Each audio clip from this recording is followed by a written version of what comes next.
Hey, everybody. Welcome to the Crowdcast. This is Joy Duling from the Joy of Membership, and I'm really glad you are here with me, whether you are here live or you are watching the replay sometime during the week.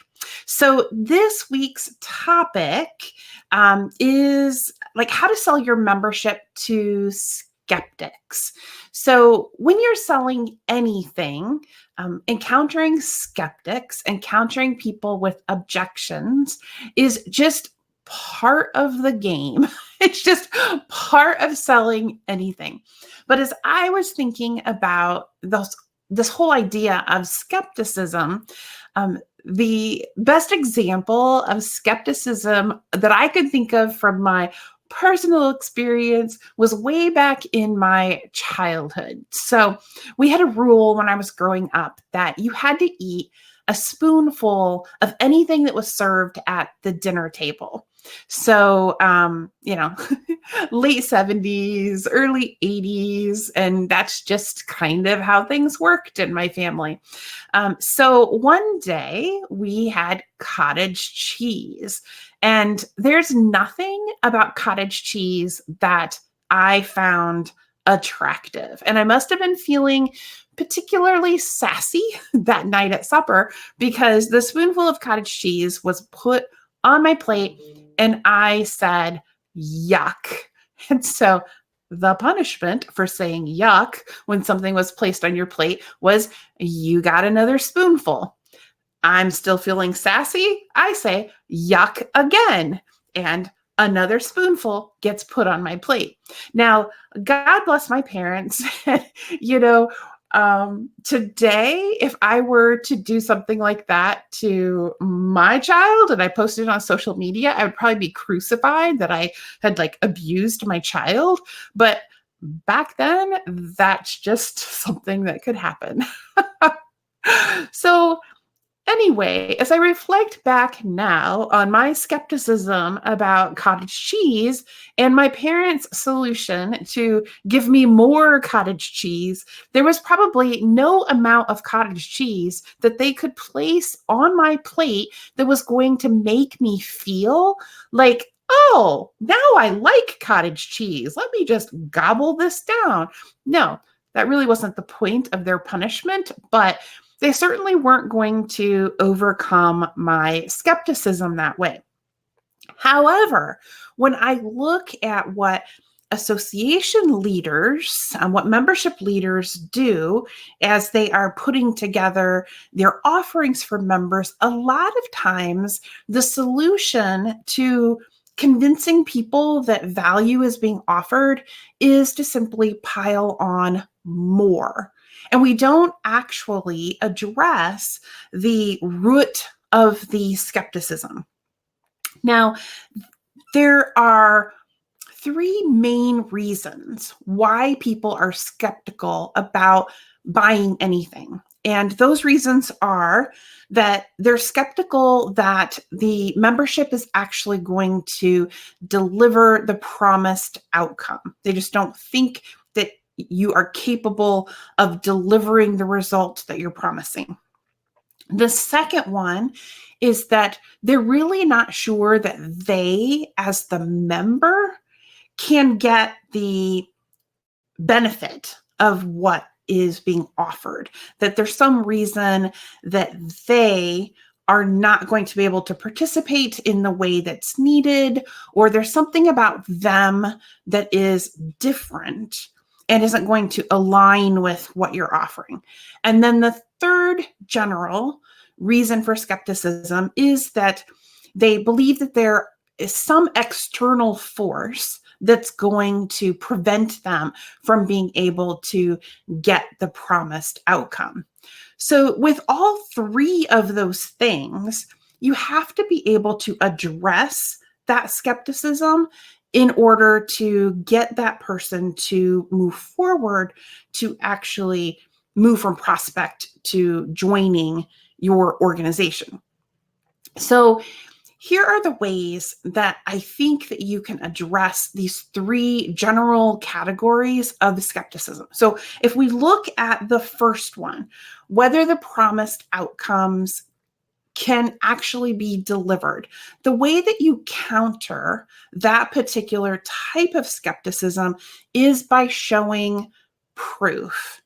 And you can embed proof in what you do in lots of different ways. There are annual reports, there are case studies, there are white papers, there are success stories.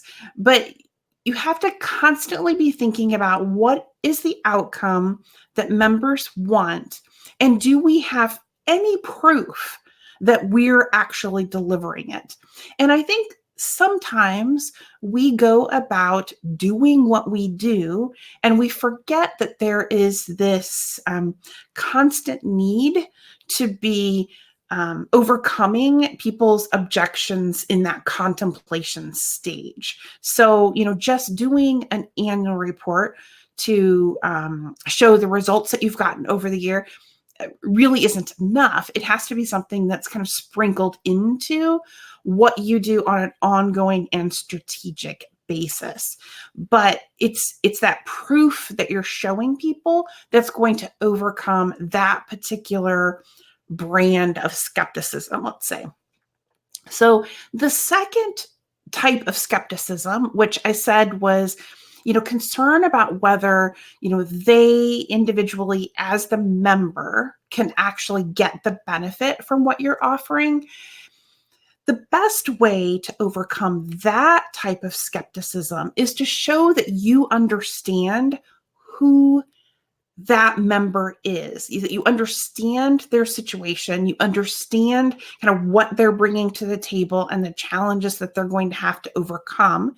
And the best way to do that is to show them that people like them are getting results from the membership. So the more that you can kind of niche down your success stories, niche down your marketing so that it fits in very close alignment with the types of people that you typically attract, the more powerful it's going to be. Because the only way that someone can really overcome this type of skepticism is to see that there are people like me in this association or trade group or membership-based nonprofit. There are people like me who are getting benefit out of it. So that social proof, testimonials, stories, things like that, anything that you can do to show them that people like them are getting results, that's going to be the most powerful way to overcome that skepticism. So then the third type of skepticism is all about kind of the external forces. So, there's a dynamic in the industry. There's these extenuating circumstances. And the truth is that we all feel like we're a little different. Like maybe it works for everybody else, but it's not necessarily going to work for me. So the way that you counter that particular type of skepticism is by showing that you recognize the pressures that are out there and that you have addressed them.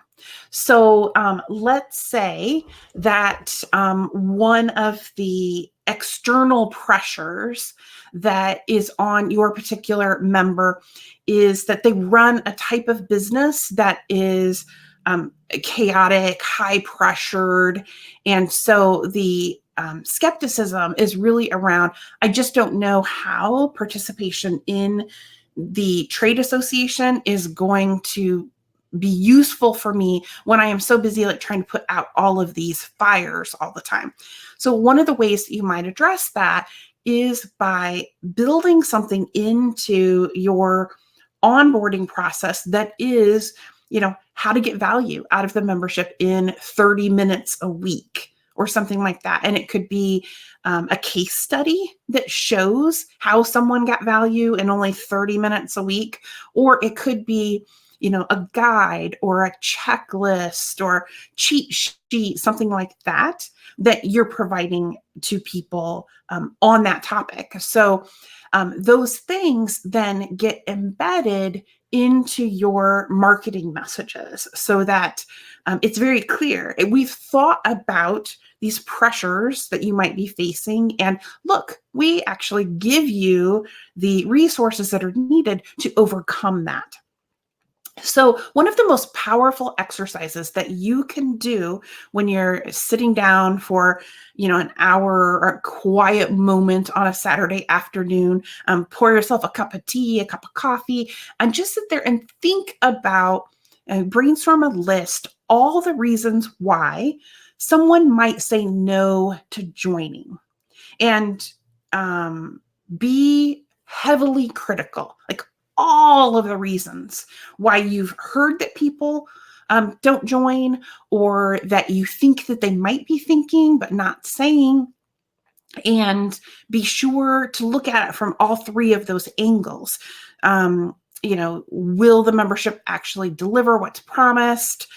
Can I, as who I am, actually do what's necessary to get the outcomes? And are there external forces that would get in the way of allowing me to take advantage of what's offered? Think about it from those three perspectives. Brainstorm your list and then look at what you actually have in place in terms of your messaging that addresses those specific outcomes. Now, the better job you do at that, the easier it's going to be for a prospective member who is skeptical to see, oh, well, I'm concerned about this, but they've already addressed it. I'm concerned about this, oh, but they've already addressed it. So it's almost as if you've read their mind and you have responded to it without them even having to say a word. So that is my advice around overcoming skepticism. And it's what I wanted to share with you this week.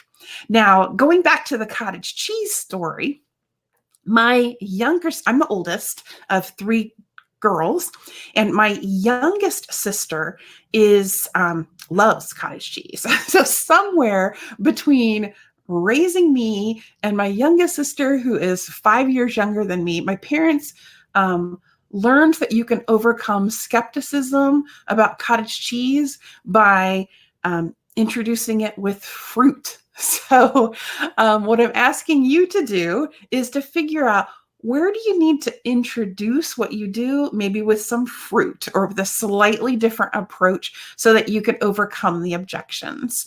The taste, the texture, all of that was overcome just by adding a little bit of fruit. So that's my message for you today. I will leave you with one reminder that if you have been considering the Member Experience Design Group, it kicks off on Sunday. So you will want to get in there. There are a couple of seats still open, and you can get all the details about that at joyofmembership.com/experience. So I really look forward to seeing you in the group or seeing you back here next week for our next topic. So have a great day, everyone, and a fabulous weekend.